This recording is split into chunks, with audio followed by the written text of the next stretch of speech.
जो शिवरात्रि के दिन मेरे मंदिर में दिया लगाएगा या बेलपत्री के पेड़ के नीचे जो दीप प्रज्वलित करेगा, उसके घर में लक्ष्मी सदा के लिए विराजमान रहेगी। जीवन में अगर बहुत तकलीफ है, बहुत कष्ट है, आपको पहले भी कहा फिर कहते हैं, पंडित्री पड़ेगी।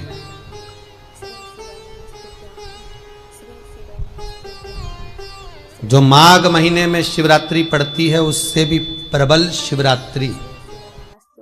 ये शिवरात्रि 19 वर्ष के 2 बार गैप करने के बाद 183 वर्ष के बाद आएगा और 183 वर्ष के बाद फिर इसमें की शिवरात्रि प्राप्त होगी। और 183 वर्ष किसने देखे? कौन ने देखे? और निवेदन करूंगा, अगर जिंदगी में थोड़ी सी तकलीफ है, दुख है, कष्ट है, परेशानी है, तो उस शिवरात्रि को हाथ से मत जाने दो।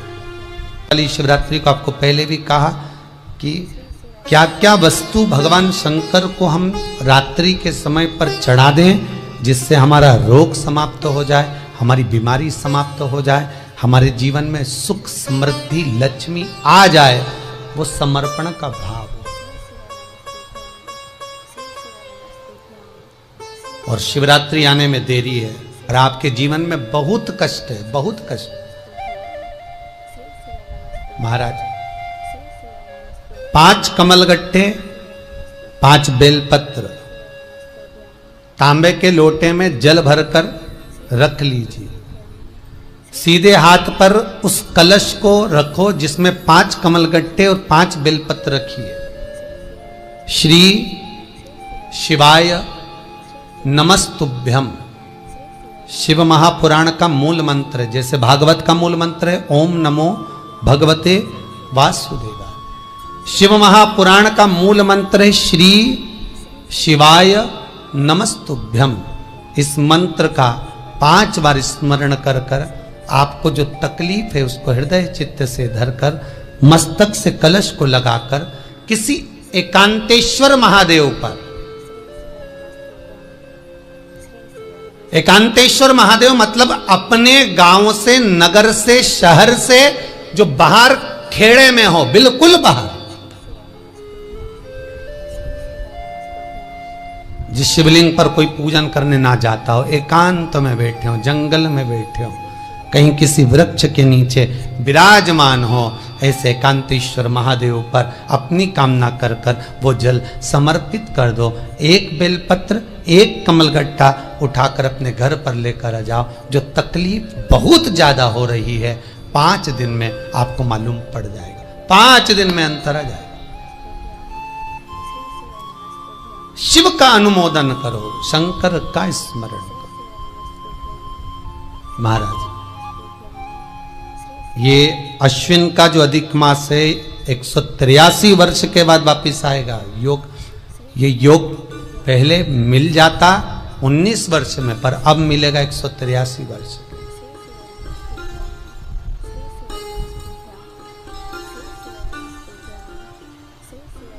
एक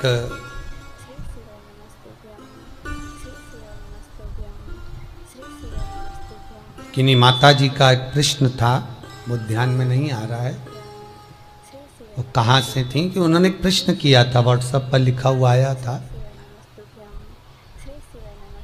कि उनके घर में कोई बहुत ज़्यादा बीमार पड़ा हुआ है और बहुत बुजुर्ग है, लगभग 90-95 साल की हैं और शरीर गल गया, शरीर में अब कीड़े पड़ रहे हैं। सिस्टर को बुलाते हैं, डॉक्टर को बुलाते हैं, तब उनको साफ करते हैं, शरीर इतना गल चुका है। उसके लिए क्या करना चाहिए?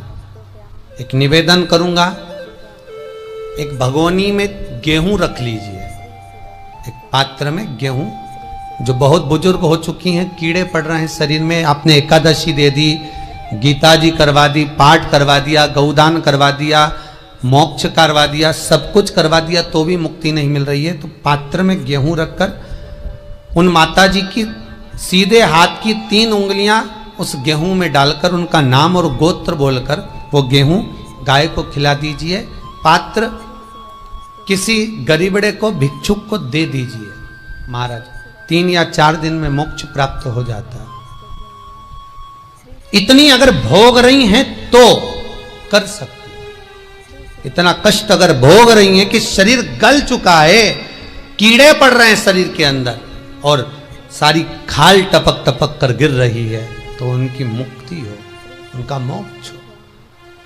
आज माता जी कह रही थी कि हमने गीता जी सुना दी, पाठ कर दिया, सब कुछ कर दिया, गौदान करा दिया, सब करा दिया, पर मुक्ति नहीं। शिव का हो, शंकर हो, मेरे बाबा विश्वनाथ का स्मरण करो, मिलेगा। फिर निवेदन करूंगा, ब्रह्मा ब्रह्मलोक में रहते हैं, भगवान विष्णु बैकुंठ में रहते हैं। मृत्यु लोक का अगर कोई देव है तो वो महादेव है। पृथ्वी का अगर कोई देवता है तो वो देव अधिदेव महादेव है। पर हमारी आदत है, हम पड़ोस की काकी आती है तो उसको प्रणाम करते हैं, मासी सास आती है तो उसको नमन करते हैं, चाची सास आती है तो उसको नमन करते हैं, और घर में सास बैठी रहती है उसको कभी नमन नहीं करते। आदत है ना हमारी। दूसरों को तो हम प्रणाम कर लेंगे पर घर की सास को नमन नहीं कर पाते। उसी तरह हम भगवान विष्णु का स्मरण कर रहे हैं, ब्रह्मा का स्मरण कर रहे हैं, सारे 33 कोटि देवताओं का स्मरण कर रहे हैं, पर भूलोक का इस देव अधिदेव महादेव का हम कितना स्मरण कर रहे हैं। हम तो भगवान शंकर के मंदिर में भी जाते हैं तो छल करते हैं। गए मंदिर में, वहां का लोटा उठा लिया, पानी भर लिया, शंकर जी को चढ़ा दिया। लोटा दूसरे का, पानी दूसरे का, मंदिर भी दूसरे का, पानी चढ़ा दिया बस। और इतनी सात्वित्ववान सिर पे पल्लू मल्लू रे कि ऐसे पानी चढ़ाए। शंकर भगवान भी सोचे काय को नौटंकी करे रे, काय को नाटक करे। पानी दूसरे का, लोटा दूसरे का, शंकर जी पे चढ़ा रही। अगर शंकर को जल चढ़ाना है तो घर से लेकर जा, लोटा भी घर से लेकर जा। और अगर मंदिर का पानी लिया है, मंदिर का लोटा लिया है तो 1 रुपए लोटे का किराया, और 1 रुपए जो लाइट जली, पानी भरा जिस पुजारी ने, उसका 2 रुपया दान पेटी में डाल, तब जाकर तू शंकर को पानी चढ़ाएगी, तब शंकर उस जल को स्वीकार करता है। किसी की लगी लगाई थाली मिल जाए पूजन की और तुम सिर पे पल्लू लेके कुंकू चावल रोली बोली सब चढ़ा दो, और बेचारी वो बाद में आए तो देखे तो यहाँ सब साफ, तो क्या भगवान स्वीकार करेगा? भगवान ऐसा स्वीकार नहीं करे। फिर निवेदन है, बरसाती मेंढक मत बनो रे, अच्छे से सेवा करो, थोड़ी करो पर अच्छी करो। घर से पानी लेकर जाओ।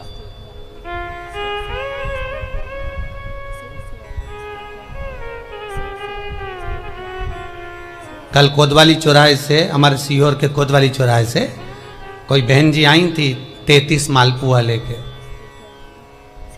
कहे गुरुजी संकल्प करा दो। हमने कहा पानी लाओ, तो क्या तुम्हारे यहाँ नहीं है? हमने कहा हमारे यहाँ तो कुआं है, लिया। चावल लाओ, तो क्या गुरुजी पूजन मंडप में होंगे ना चावल जरा सा। हमने कहा वापिस घर जाओ, निकलो। कितनी बार भागवत सुनी? राजा बलि के दरवाजे पर वामन भगवान खड़े हैं। राजा बलि वामन भगवान से कहता है, प्रभु आपके एक हाथ में छत्र है, दूसरे हाथ में कमंडल है। तो राजा बलि कहता है आपके कमंडल का जल दे दो, मैं संकल्प छोड़ देता हूं। वामन भगवान कहते हैं राजन, अगर मेरे कमंडल का जल लेकर तू संकल्प छोड़ेगा तो वो संकल्प मान्य नहीं होगा, तुझे स्वीकृत नहीं होगा। किसी की लगी लगाई थाली में से कुंकू चावल चढ़ा दोगे तो कुछ मिलना है क्या? अरे बोलो तो।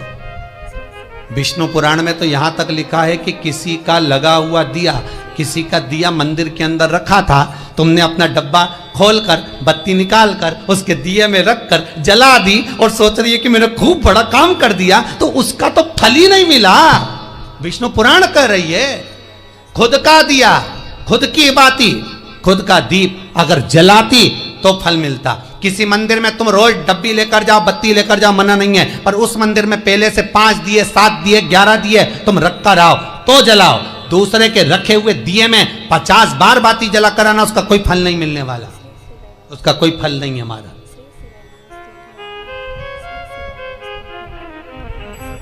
खुद का जल लेकर जाओगे, खुद का लोटा लेकर जाओगे तो फल। यहाँ तो स्वयं भागवत कह रही है, राजा बलि के सामने वामन भगवान कहते हैं राजन तेरे कमंडल को लेकर आ, उससे संकल्प छोड़, अगर मेरे जल का संकल्प छोड़ेगा तो उसका कोई फल नहीं मिलने वाला। राजा बलि अंदर गया, जाकर भी उसने कर्म बेकार कर दिया। राजा बलि ने क्या, कमंडल लाना था खुद का, उठा लाया शुक्राचार्य जी का।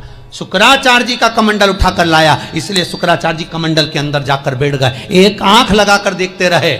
जल बाहर नहीं निकलने दिया शुक्राचार्य जी ने कि मेरे कमंडल का जल कैसे निकल जाए भला।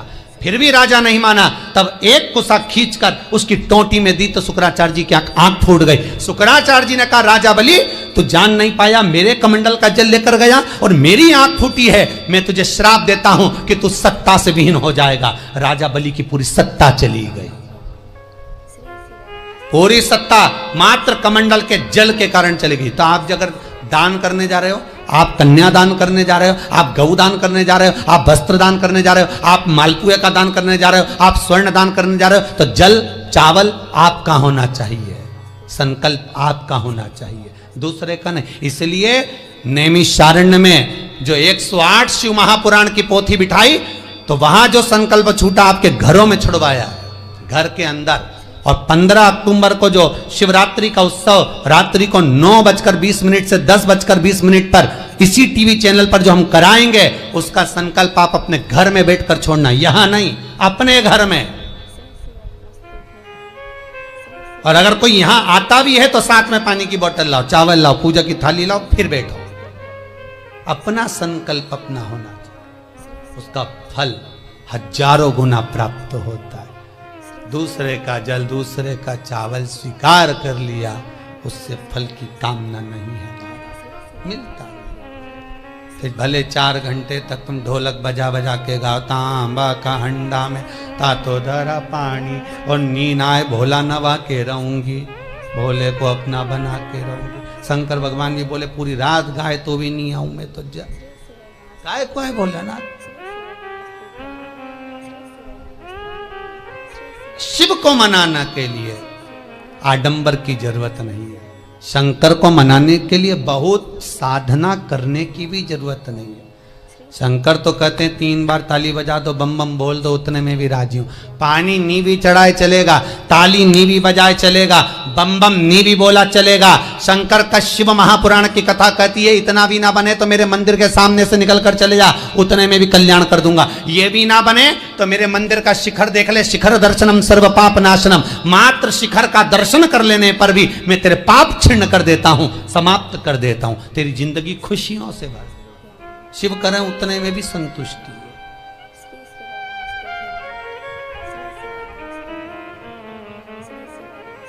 उतने में भी संतुष्टि।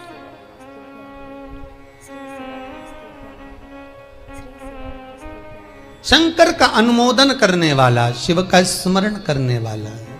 दुख अगर मालूम पड़े प्रारब्ध के कारण, कोई कर्म के कारण हमें मिल भी रहा है, तो वो समाप्त होगा, वो मिटेगा। और बाबा से कहते रहना ना, भोला सब दुख काटो मारा, बाबा बस कृपा कर कर मेरे दुखों को काटिए।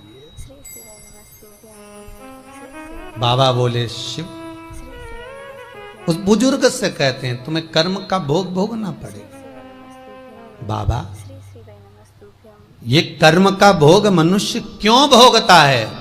शंकर कहते हैं पूर्व में जो कर कराए हो उसके अनुसार फल मिलता है।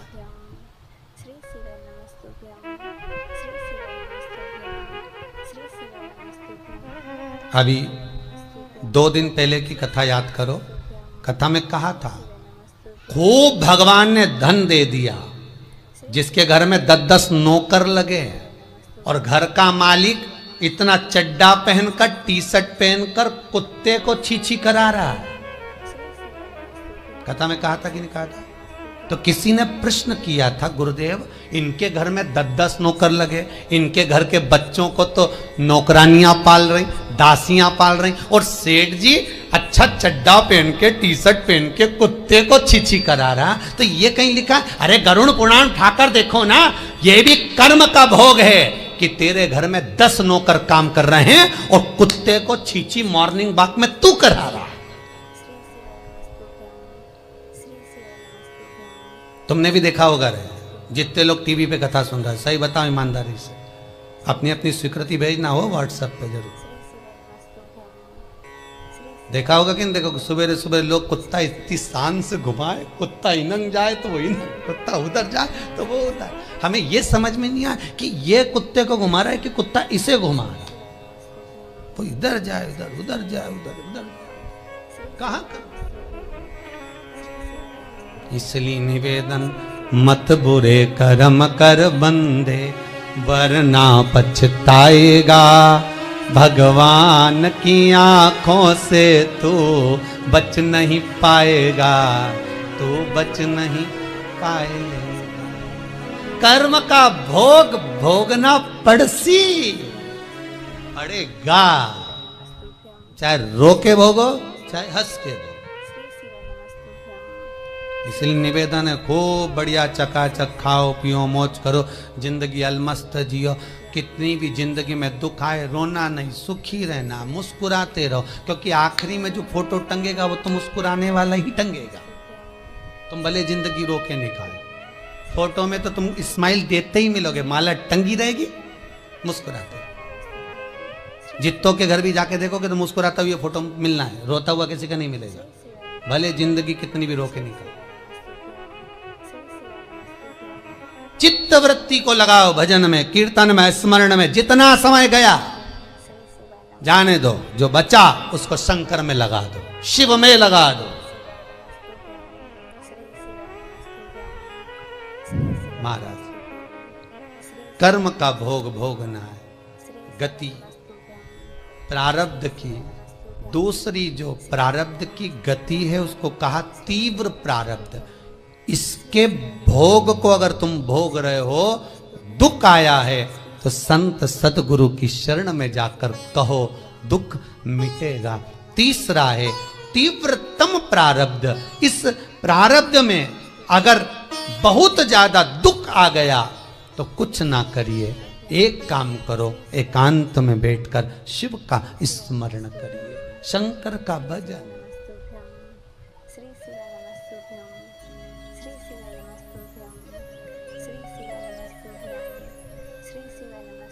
बटकेश्वर महादेव और पिपलेश्वर महादेव,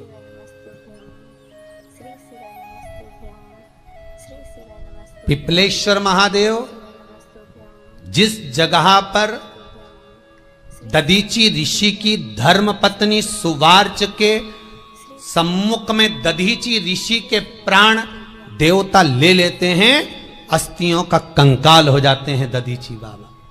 उनकी धर्म पत्नी रोती हुई अपने पेट पर पत्थर मारती है गर्भ को नष्ट करने के लिए। वहां शंकर भगवान प्रकट होते हैं पीपल के पेड़ के नीचे। शिव जी का नाम पिपलेश्वर महादेव हुआ। जो बालक पीपल के पेड़ के नीचे जन्मा उसका नाम पिपलाद हुआ। दो महादेव अपनी पुस्तिका में लिख कर रख लो, एक बटकेश्वर महादेव और एक पिपलेश्वर महादेव।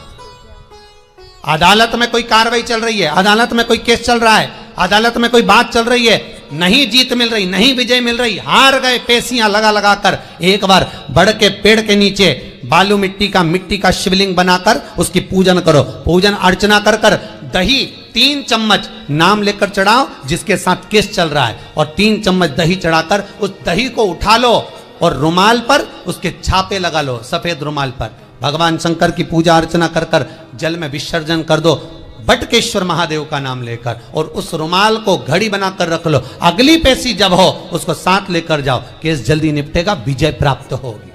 मात्र 3 सोमवार करिए बटकेश्वर का स्मरण। उसी तरह पिपलेश्वर महादेव, कितनी भी बड़ी जिंदगी में रोग हो, चाहे कैंसर जैसा हो, लीवर हो, किडनी हो, कितना भी बड़ा रोग हो, भगवान पिपलेश्वर महादेव का स्मरण करिए। पीपल के पेड़ के नीचे शंकर भगवान के शिवलिंग का निर्माण कर कर उसकी पूजन अर्चना करिए, उस पर शहद चढ़ाइए।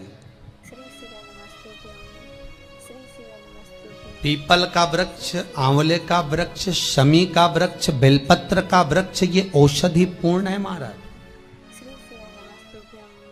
डॉक्टर ने कह दिया डायलिसिस कराना जरूरी है, तो एक बार इस शिव महापुराण का उपाय जरूर करना।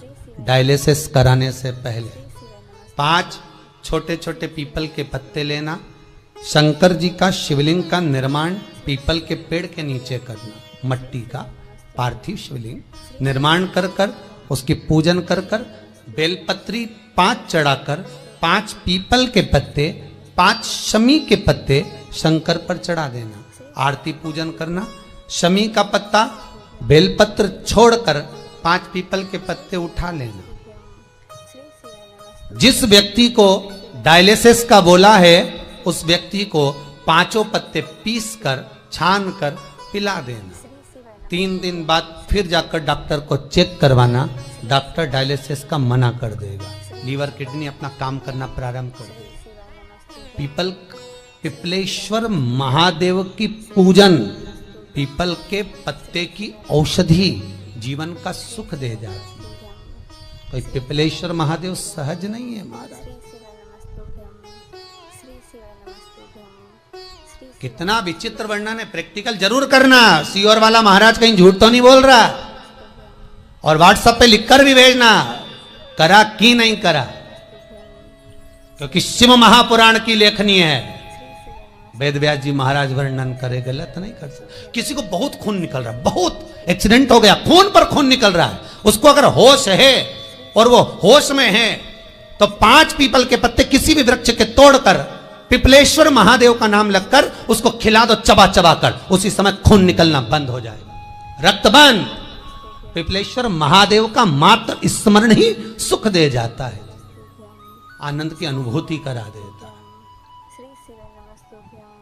मात्र पिपलेश्वर महादेव। बहुत बड़ा ऑपरेशन कराने जा रहे हो तो उसके 15 दिन पहले पिपलेश्वर महादेव का पूजन कर कर, अर्चना कर कर, भगवान शिव का स्मरण कर कर, पीपल के पत्ते की माला बनाकर हनुमान जी को चढ़ाकर फिर ऑपरेशन के लिए जाओ, जिससे दूसरी बार ऑपरेशन की जरूरत ना पड़े। शरीर का जिसका ऑपरेशन है वो अच्छा हो जाए। श्रेष्ठ पिपलेश्वर महादेव